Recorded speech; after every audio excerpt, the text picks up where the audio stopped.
So, good morning, students. We are going to see a topic today about malignant melanoma. So, malignant melanoma is a type of skin cancer. So that develops from the pigment producing cells known as melanocytes. Okay. So that is a basic origin of the malignant melanoma.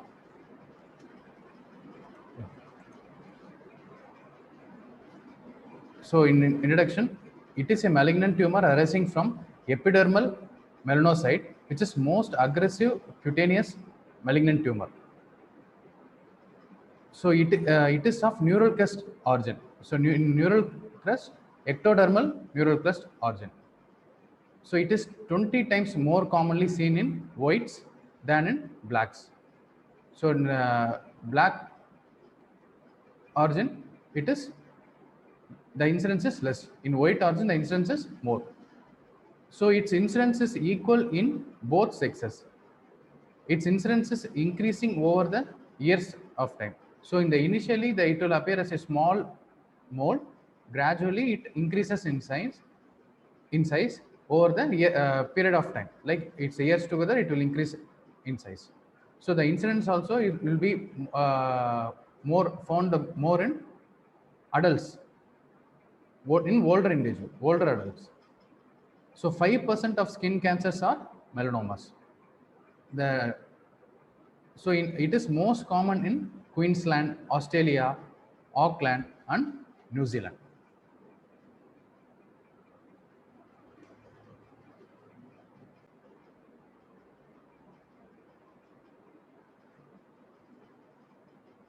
So melanoblast. Melanoblast is the primitive cell derived from neural crest. Melanocyte, the cell which synthesizes melanin and is located in the basal layer.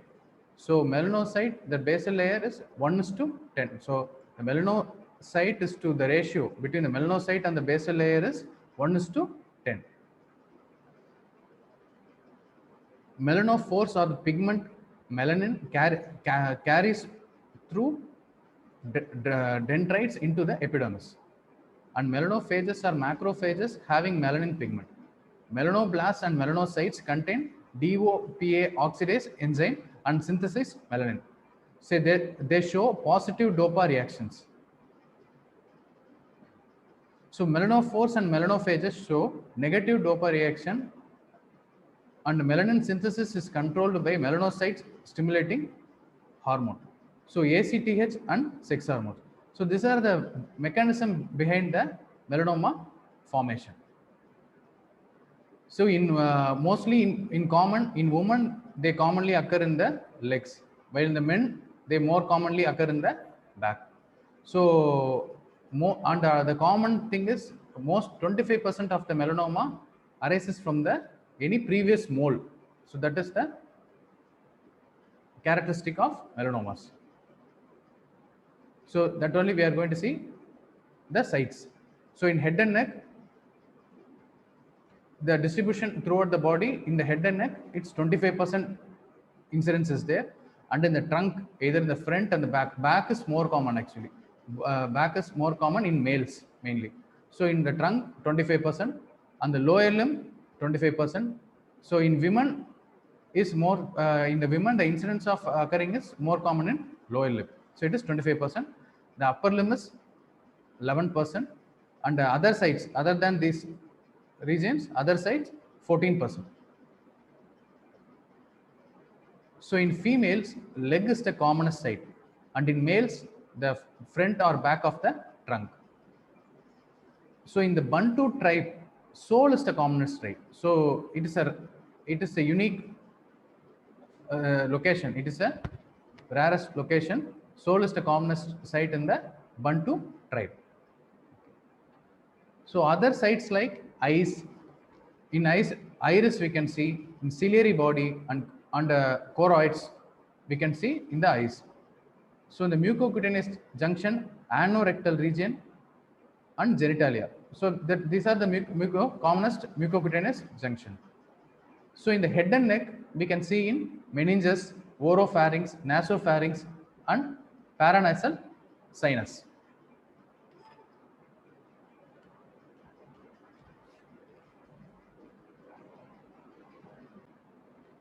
So the primary cause of melanoma is ultraviolet exposure in those with the lower level of the skin pigment melanin.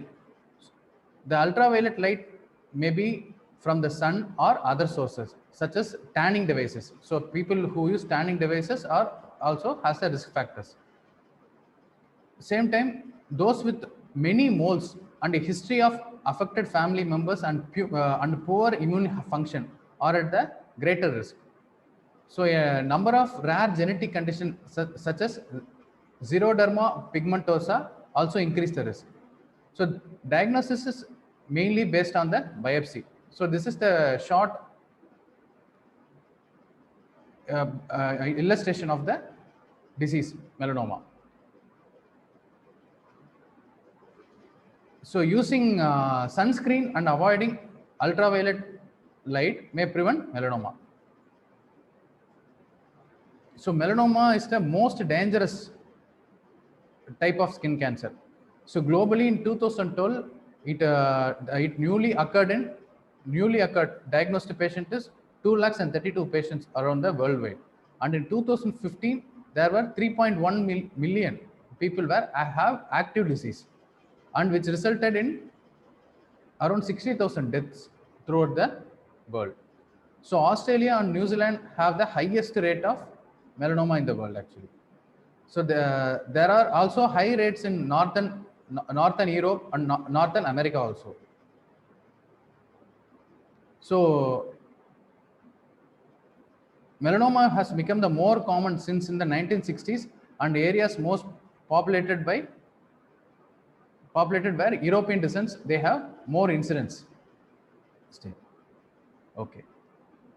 So coming to the risk factors, exposure to sunlight, exposure to mainly ultraviolet light, more common in white skinned than the black skin. I already said more common in white skinned individual than the black.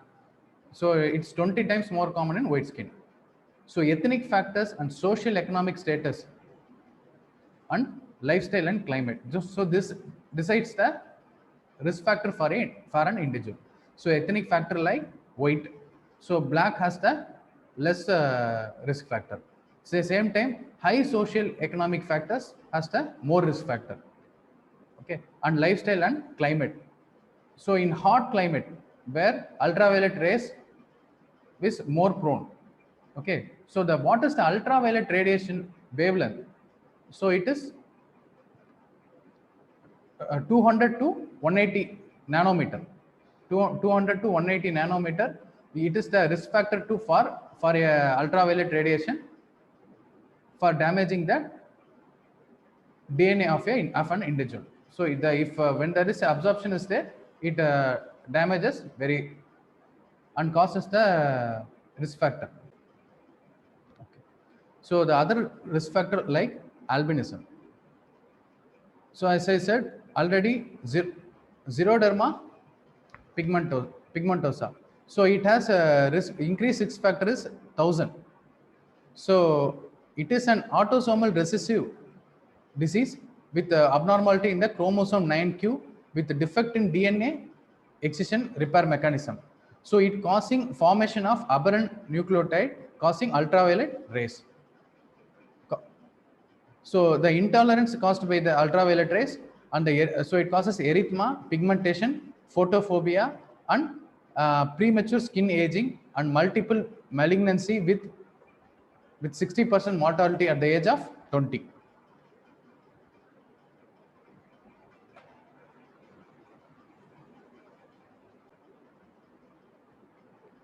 So other risk factors like junctional nevus, familial dysplastic nevus syndrome, sporadic dysplastic nevi. So it has 10% risk, and large congenital nevi. So larger than 20 centimeter. So these are congenital nevi. Some we can see in patients will be having a congenital nevi. So it will tend to develop increase in size. So when it is larger than 20 centimeter by birth only, so it causes it is the risk factor for malignant melanoma. So and family history of melanoma. So 10% through chromosomes 1p 6q, and 7 and 9. So these are the chromosomal aberration. The family members will carry these type of chromosome aberration, like 1p, 6q, 7 and 9. So they are often prone for developing malignant melanoma. So they are often present with multiple primary melanomas associated with dysplastic navius. So here, history of earlier skin cancer other than melanoma. So in some individuals there will be another, earlier skin cancer like squamous cell carcinoma, basal cell carcinoma, like that. In such patients, the history of they are more prone for developing malignant melanoma. So the patient who are on immunosuppressive drugs or after renal transplant or non-Hodgkin lymphoma. So in most overall the persons who are receiving immunosuppressant drugs following for any post-op transplant, any renal transplant or liver transplant or cardiac transplant, like that, such patients have the tendency to develop the most common disease which are more prone for developing in such immunosuppressive individuals who are receiving immunosuppressive drugs is skin cancer. So in skin cancer, malignant melanoma is more common among them. Okay. So these are the risk factors what we discussed. So exposure to sunlight, the exposure to ultraviolet light, it's more common. So the wavelength of the ultraviolet rays is 280 to 315 nanometer. Okay, so it is the amount of wavelength needed for a ultraviolet to damage the DNA. Okay. So coming to ultraviolet radiation, I want to detail more. The ultraviolet radiation from the tanning beds increases the risk of melanoma. So than the sunlight, ultraviolet from sunlight, the ultraviolet radiation from the tanning beds increase the risk of melanoma. So the International Agency of Research on Cancer finds that tanning beds are carcinogenic to human, and that people who begin using tanning device before the age of 30 are 75% are more likely to develop melanomas. So those who work in aeroplanes also appear to have an increased risk believed to due to greater exposure to ultraviolet rays. So in ultraviolet B light, okay, ultraviolet B light, which is the wavelength between 315 and 280 nanometer from the sun, is absorbed by the skin cell DNA and result in a type of direct DNA damage, so called cyclobutane pyrimidine dimers, CPDs.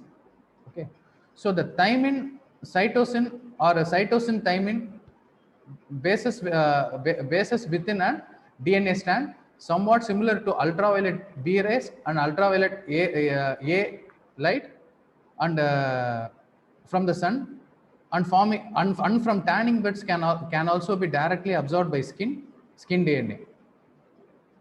So at about 10 to 1000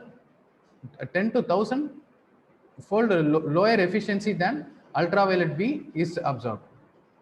So exposure to ultraviolet radiation, ultraviolet A and ultraviolet B, is one of the major contributors to the development of melanoma. So occasional extreme sun exposure causing sunburns is cause related to melanoma. So these are the thing. So both ultraviolet A and ultraviolet B radiation. So ultraviolet A, the wavelength between 400 and 350 nanometer. So ultraviolet B is 315 and 280 nanometer. So ultraviolet B is more riskier.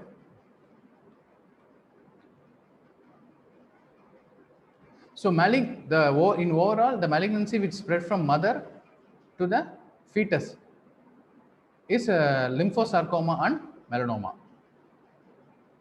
So now we are coming to the classification. So this is the very important classification we are going to see. It is a Breslow's classification. It is the classification is done in 1970. So it is based on based on the thickness of invasion measured by optical micrometer, most important prognostic indicator until nodal spread. So it is measured, the thickness is measured by optical micrometer. So Breslow classification 1 is less than 0.75 mm, and which classification 2 is between 0.76 and 1.5 mm. So classification 3 is 1.51 mm to 4 mm. So classification 4, the tumor which comes more than 4 mm.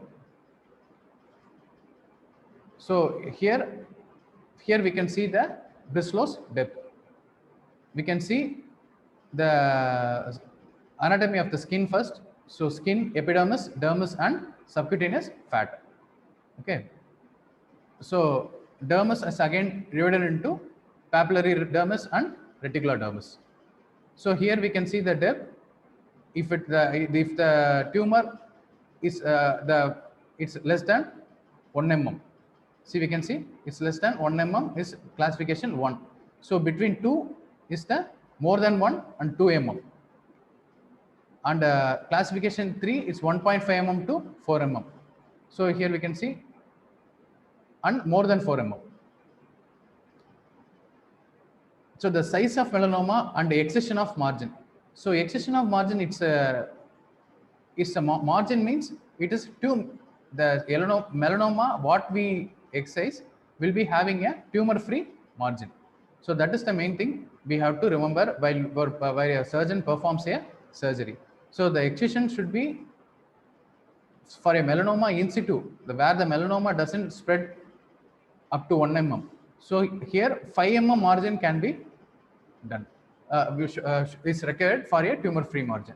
So excision margin should be 5 mm. So for melanoma less than 1 mm, the margin should be 1 centimeter. So it's nearly okay. It's a 1 centimeter. So if melanoma is 1 and 2 mm, the excision margin should be 1 to 2 centimeter.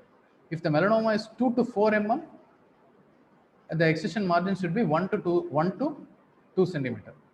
And the size of melanoma is greater than 4 mm or approximately it's 5.5 centimeter, the excision margin should be 2 centimeter. So if we are creating a 2 centimeter margin, there will be a huge raw area will be there.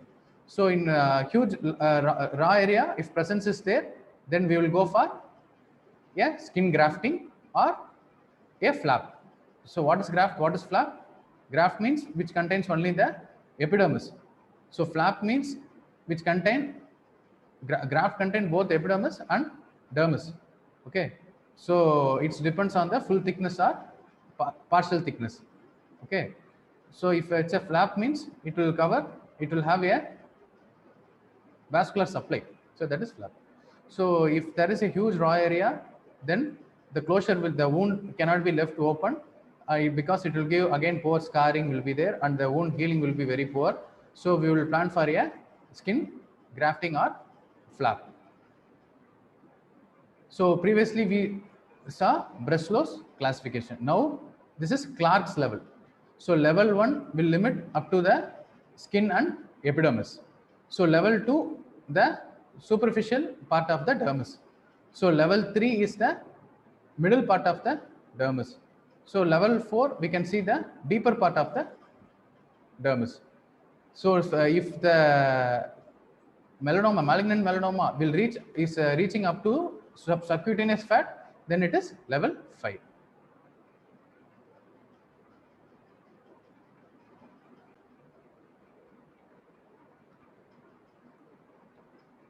So the differential diagnosis of a melanoma. So it's seborrheic keratosis, so dermatofibroma. So we can see dermatofibroma protuberans and pigmented BCC.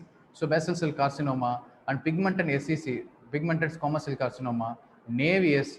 We can see congenital navius also in many kids also we will used to see, and sebaceous epidermal navius and Kaposi sarcoma and mycosis fungoides. So these are some of the differential diagnosis of malignant melanoma.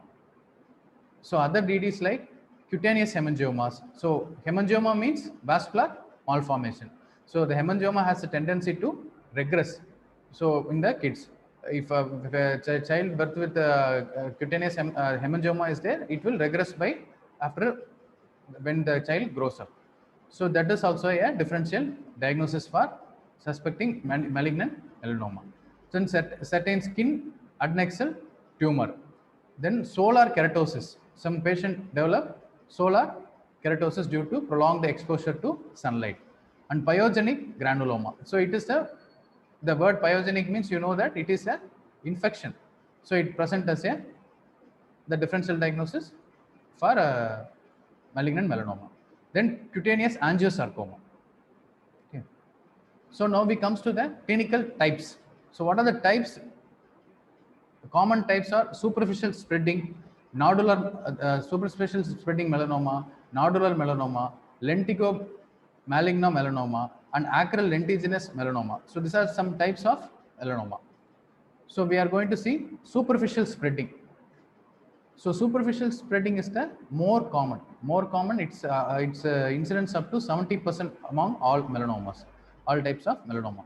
So it occurs in any part of the body with variegated irregular look.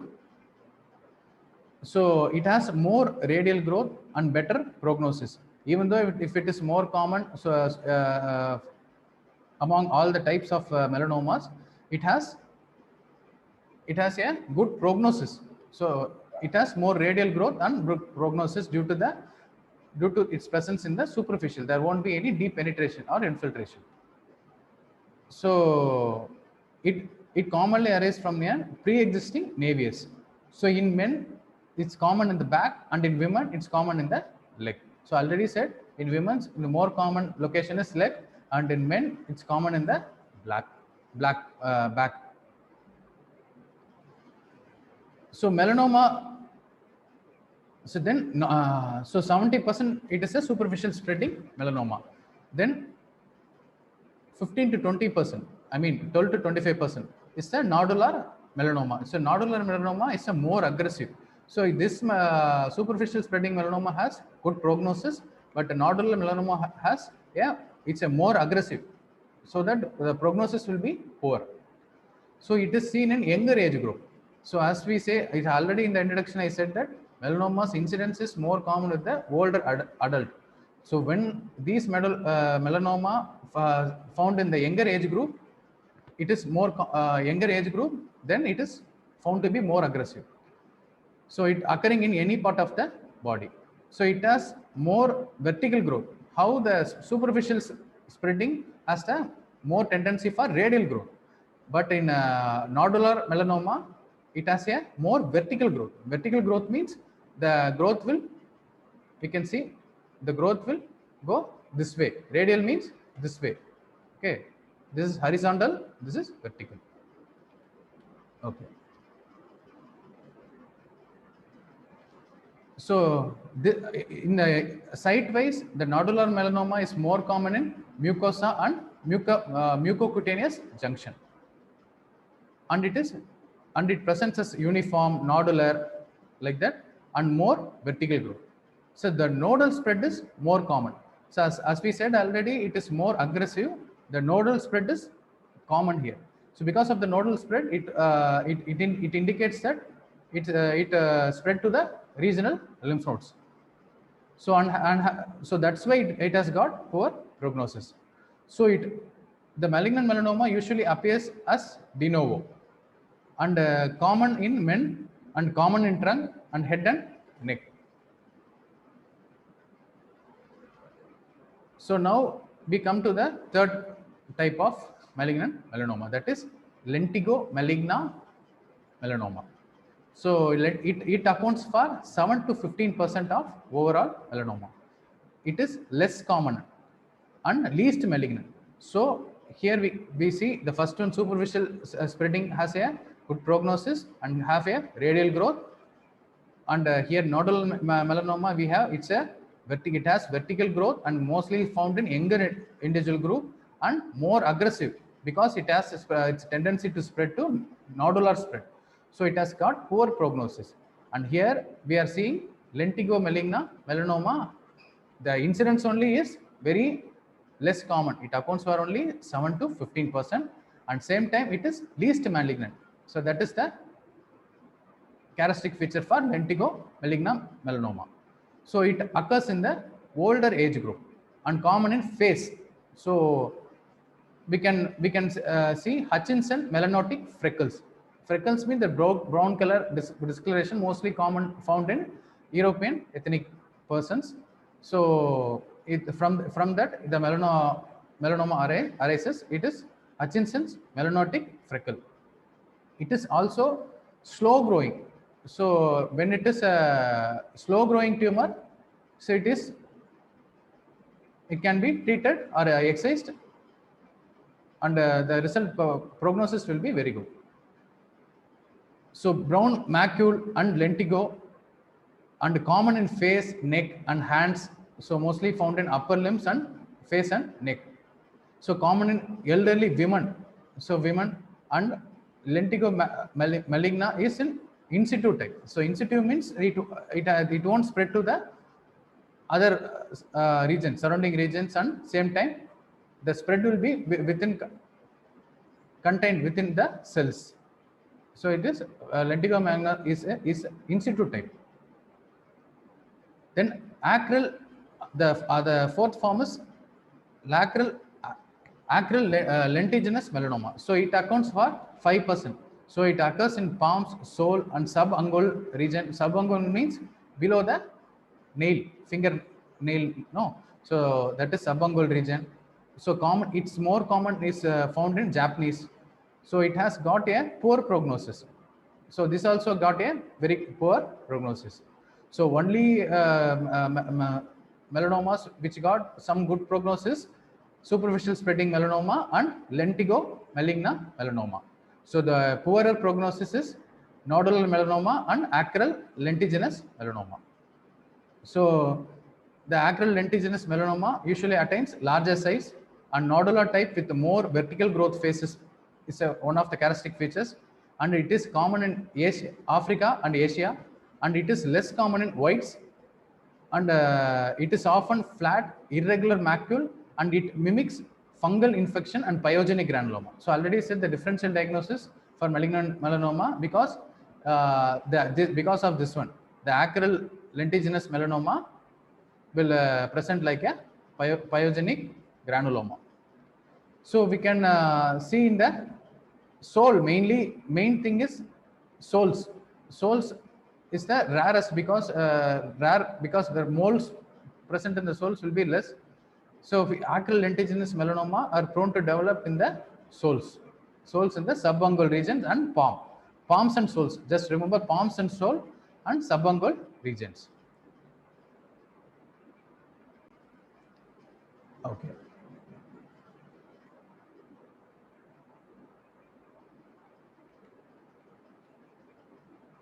So melanotic melanoma. So this is the worst type of among the all melanoma. So because of the undifferentiation and tumor cells lose their because of the poor differentiator. If always when tumor is well differentiated, then there will be a good prognosis for excision will be there. So we can excise very clear margin can be given, and it will give a good prognosis. Whenever there is a poorly differentiated carcinoma and undifferentiated, it will be a worst type. So the tumor cells lose their capacity to synthesize melanin. It presents as rapidly progressive pinkish flesh tumor. It may mimic soft tissue sarcoma, and it needs markers like S100 and HMB45 for diagnosis. These are tumor markers, S100 and HMB45 for diagnosis. Then the other variant of melanoma is desmoplastic melanoma. So it have high affinity for perineural invasion, and it is common in head and neck with higher recurrence rate. So it is amelanotic melanoma with thicker lesion carrying poor prognosis due to neural invasion. So it has a thicker lesion carrying very poor prognosis due to neural invasion. So we will discuss the types in short. So clinical type superficial spreading melanoma, it is 70%, and it accounts for most common, and it is 70%, and it occurs in any part of the body with irregular look, and it have the more radial growth, and a tendency to develop from the pre-existing navius. So nodular melanoma more aggressive because of the tendency to spread through nodal spread. So, and it has got poor prognosis. And then lentigo maligna melanoma, it accounts for only 7 to 15%. It occurs in the older individual, and it is a slow growing tumor. So that's why it's given a good prognosis. And lentigo maligna is in the in situ type. So what is in situ means? In situ and invasive. In situ means the cancer cells doesn't cross the basement membrane. So if the tumor invades the basement membrane means it is invasive. So that is the main difference between in situ and invasive. So on acral lentiginous melanoma. So it occurs in it has a poor prognosis, and it occurs in the, remember, palms, sole and subungual region. So and then amelanotic melanoma, it is the worst type, and because of the undifferentiation tumor, and cell lose their capacity to synthesize melanin. So it mimic as a soft tissue sarcoma, and it requires a tumor marker like S100 and HMB45 for diagnosis. And then desmoplastic melanoma, it also has the poor prognosis because these melanomas will present with a thicker lesion and has the tendency to perineural invasion, affinity for perineural invasion. So most important characteristic features of a melanoma. So here we comes to the interesting part of melanoma is the characteristic features, which is a unique feature for melanoma. We can remember that in the mnemonics A, B, C, D, E. So A is asymmetry. So we can see asymmetry, how a normal has it is symmetrical. There is no asymmetry in that. Here we can see asymmetrical melanoma. Big borders will be seen. And then border irregularity, we can see border irregularity. See in the right side we can see a normal one with a normal border. That is with a uniform border.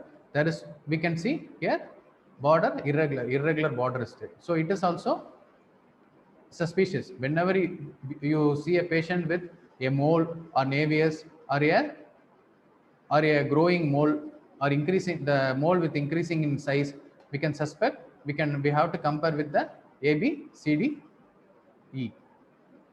Okay.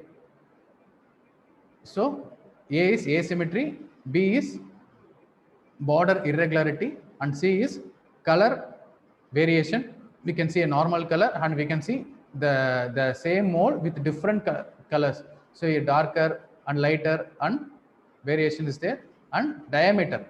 So and the increase in size. So the diameter is not equal. See here equal diameter is there.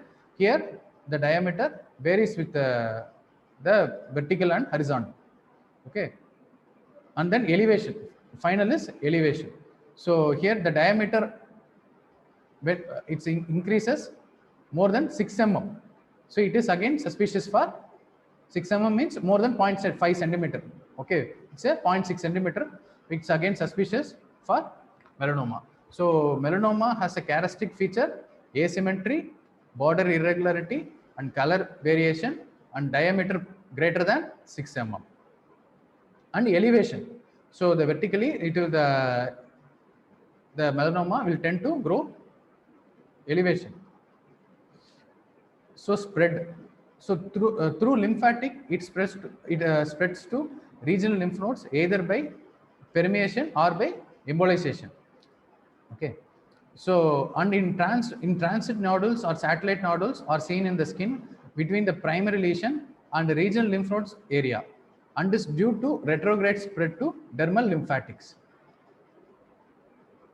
So through blood, it spread to the metastasis. It spread to the lungs.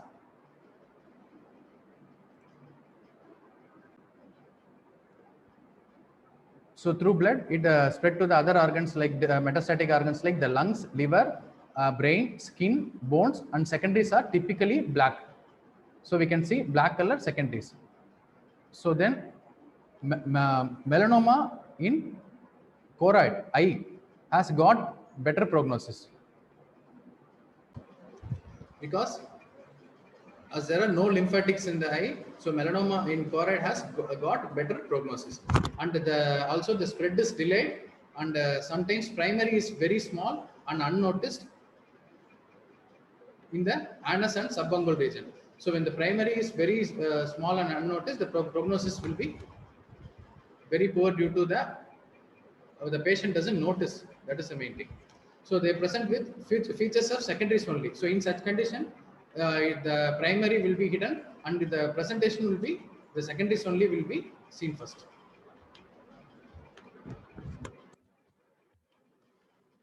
So blood spreading melanoma. So in brain, the features will be the patient will present with convulsions, localizing features like headache, and then raised intracranial pressure. Like the vomiting will be present, and headache will be there for the patient, and the dizziness will be there. So convulsion, epilepsy will be the seizure activity will be there. So that is the feature when there is a blood spreading melanoma to the brain. So when it spread to the lung, it presents as a cannon ball secondaries and pleural effusion and hemoptysis, and then chest pain and chronic cough. So this again, yeah, feature for when it spread to the lung. So when there is a spread to the liver, the patient will present with massive ascites and massive liver and ascites. So when the melanoma spread to the skin, there will be a cutaneous nodule, often pigmented. So when the spread is to the bone pain is there, pathological fracture is there, we have to suspect for malignant melanoma. So and then other neurological presentation like paraplegia, neurological deficits in spine metastasis, and extensive visceral involvement causing melanuria. So common sites of occult melanoma. So when the word occult means it is hidden. So when the common site is the hidden region, like the patient can't able to notice. Okay, so regions like scalp, anus, genitalia, eye, and external auditory canal, adrenal medulla, and nail bed, subungual. So the staging of the malignant melanoma. So staging 1A, it goes with the thickness less than 0.75 nm, millimeter. And it's stage 1B, thickness between 0.76 and 1.5 millimeter. Stage 2A, thickness between 1.51 to 4 millimeter. Stage 2B, thickness more than 4 millimeter. So this is staging of melanoma. And stage 3A, any of the above plus nodes. So any of the above means stage 1A, 1B, 2A and 2B plus nodes less than 3 centimeter. Presentation will be nodes less than 3 centimeter. So stage 3B, any of the above plus nodes more than 3 centimeter.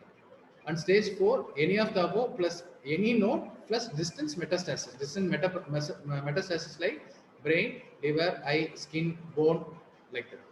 Any distant metastasis presentation will be. So now we come to the treatment part. So treatment part, first we will investigate. Investigation should be done to confirm our diagnosis. Then we will plan for surgery. Okay. So in the investigation, incision biopsy. So first incisional biopsy should be done. Incisional biopsy can be done for a larger melanoma. Only a part of the lesion will be excised. So the other lesion will be left, and for after confirming the diagnosis, we will go for again a surgery. So then excision biopsy of primary. So it is done only with melanoma with 2 millimeter margin with deeper fatty tissue. So one should avoid using cautery and avoid crushing the tissues as much as possible. To prevent the spread, we have to avoid using cautery and avoid crushing the tissue. Okay, so it will cause sealing. So instead of excision biopsy, punch biopsy is done in case of larger primary tumor very close to organs like pinna and eye, nose, like that. So punch biopsy assess the depth, thickness of the lesion. Punch should be done at the more elevated part of the lesion to get proper depth. So the elevated part should be removed with the proper depth. And then it is done. This investigation, the incision biopsy and excision biopsy of primary and punch biopsy is done for the from the lesion. And then if there is a spread is there in to the regional lymph node, then we will plan for FNAC of the lymph node. Even excision biopsy of the lymph node can be done. Then ultrasound abdomen. It have to look for the screening workup for any liver secondaries is there. We have to do ultrasound abdomen. Usually it present with ascites and huge hepatomegaly occurs actually. And then we have to look for chest X-ray. Any lung presentation is there, we have to do a screening chest X-ray to look for secondaries in the lung, mainly cannonball appearance.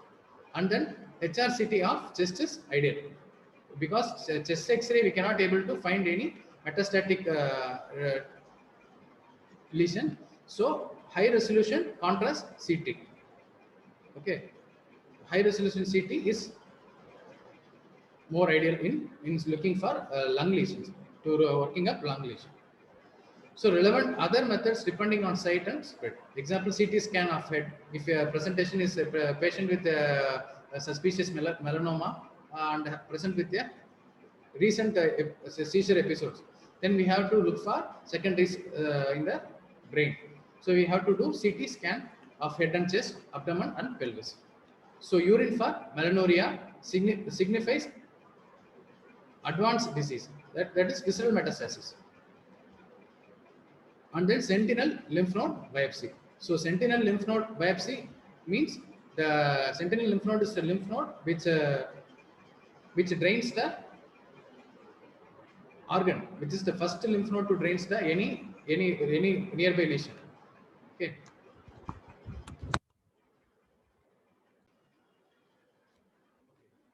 So sentinel lymph node biopsies. As I said already, if we suspect for a lymph node in the region is there, then we will plan for FNAC. Same time, excision biopsy also can be done. So excision biopsy, we will excise not all the lymph node, only the sentinel lymph node. The sentinel lymph node is the one which drains the first lymph node to drain the any regional organ. Okay. So the tumor markers. So coming to tumor markers, this is the investigation done for finding whether it is malignant melanoma. So tumor markers like LDH and melana A and S100, tyrosinase and HMB45 are the tumor markers used. The human melanoma black 45, that is HMB45, is a monoclonal antibody against specific antigen PMEL17. So present in melanocytic tumors. So HMB45 has got 92% sensitivity. So and then MRI of the area. So MRI of the area also can be done for any regional spread. So then PET scan. PET scan is positron emission tomography scan to detect the spread in selected patients only. Any distance spread is there, we can do positron emission tomography. Because of the availability is less, it is and also expensive. So it is the we can do when only in selected patients. So tumor markers for melanoma. So tumor markers like melan A and S100 and HMB45. It is otherwise known as human melanoma black 45 and LDH. For primary, so this is a treatment. Coming to the treatment for primary tumors, Hanley's wide local excision. So it is also known as WL. Wide local excision is a wide excision with clearance of margin as well as depth. So both the depth and the margin should be cleared. Clearance margin used in the older days is 3 to 5 centimeter. So minimum more than 2 centimeter margin for a invasive malignant melanoma. If the primary area is wide and deep, then amputation with one joint above is done. So when there is a wide, deep infiltration of the melanoma is there, then amputation is the choice for surgery. So in fingers and toes, disarticulation is required. So on melanoma in anal canal may require APR, abdominoperineal resection. So enucleation of the eye in case of melanoma in the eye. So melanoma in pregnancy is treated with termination of the pregnancy and specific therapy for melanoma. So pregnancy should be postponed for 2 years. So for lymph node secondaries, in a clinical palpable lymph node, FNAC of lymph node is done. So in case of spread, the regional block dissection is done. So for a curative, for only for diagnostic purpose, we will do FNAC and sentinel lymph node biopsy. For therapeutic purpose, if there is in case of spread, a regional block dissection should be done. Example like ilioinguinal or axillary or neck region is done. Block dissection is done. So once FNAC shows positive lymph node, 5 years survival rate reduces to 50%. So when there is a spread to the regional lymph node, the survival is reduced to 5-year survival is reduced to 50%. So in a fixed lymph node, only chemotherapy is the treatment because it is inoperable. So when the lymphatic spread is fixed, it becomes as an inoperable condition, and only we have to go for palliative chemotherapy. So the surgery is deferred. So then lymphatic mapping and sentinel lymph node biopsy. It is introduced by Dr. Donald Morton in the year 1970. So radioactive colloid is injected around the primary site. This is the method of sentinel lymph node biopsy. So radioactive colloid is injected around the primary site, and lymphoscintigraphy is done using handheld gamma camera to visualize the micrometastasis in the nodal field.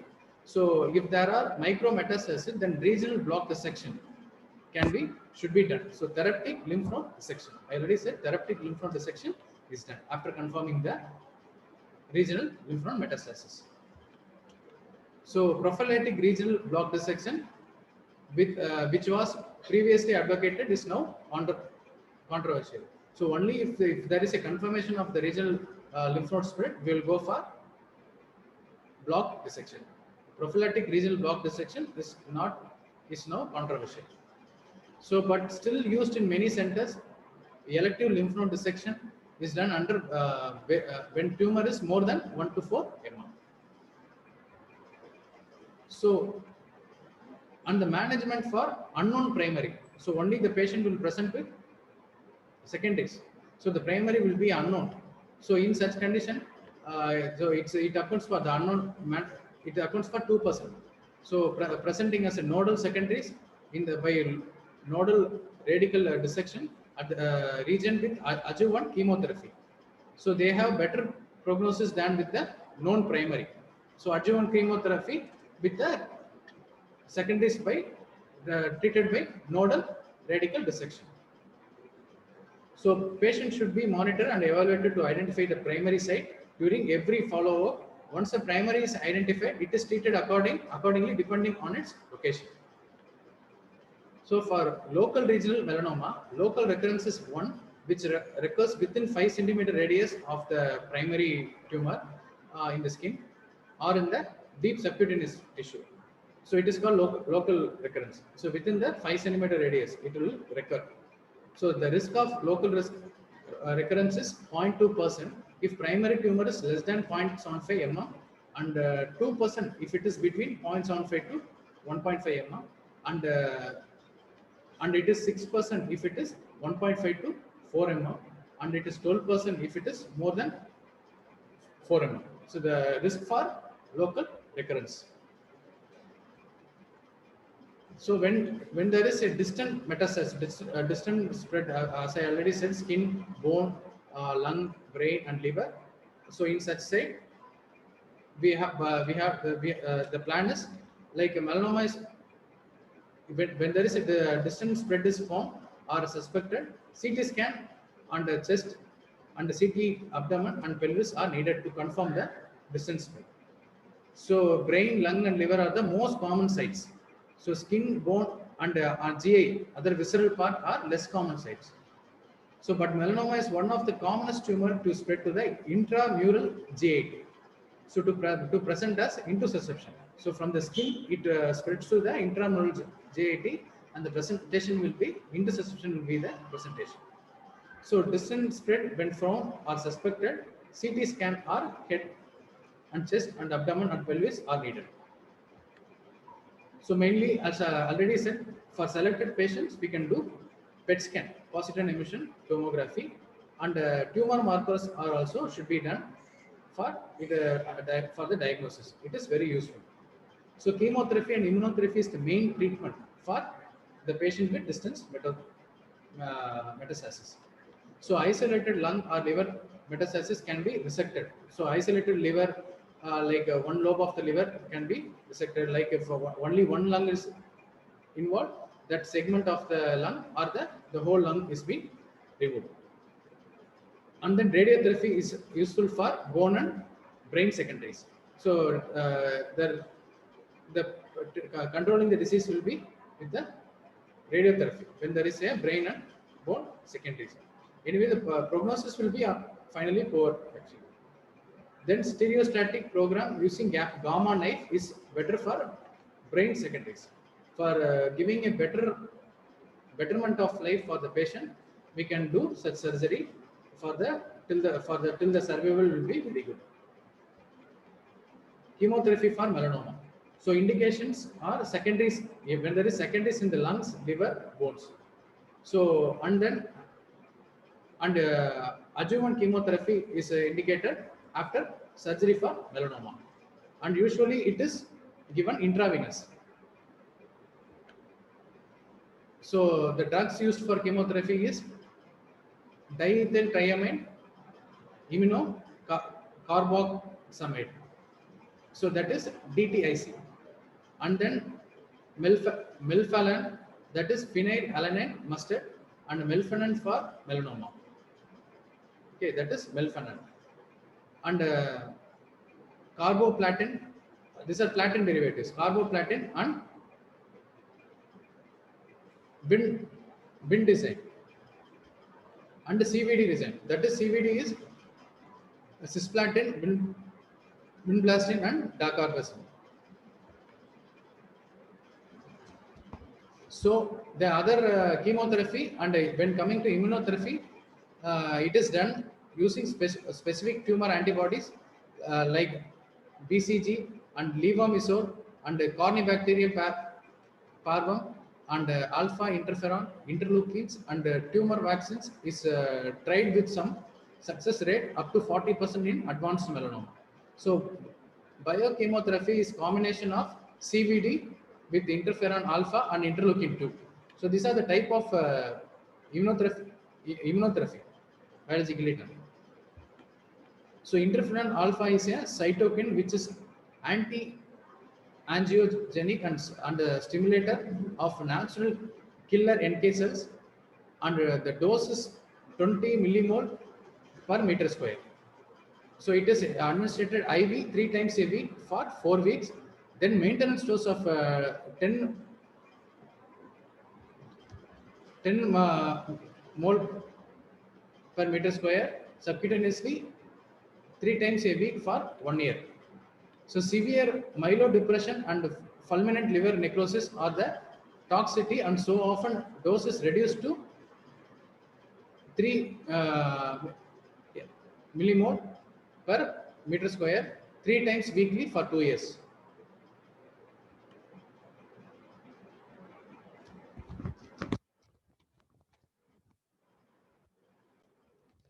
So GM2 ganglioside based vaccine, so it stimulates production of IgM antibodies, and melasine, it contains melanoma cell lysate and cancer vaccine. So other immunotherapy like the GM2 ganglioside, melasine, and cancer vax. So cancer vax are 3 vaccines under the trial at present. So endolymph therapy. So it can be done to control the disease in the nodes using radioactive iodine. So iodine 131 or P32. So with ultrafluid lipodol along with lymphangiography. So it can be done. So then targeted therapy. So signal transduction inhibitor therapy. So it is done with it is done with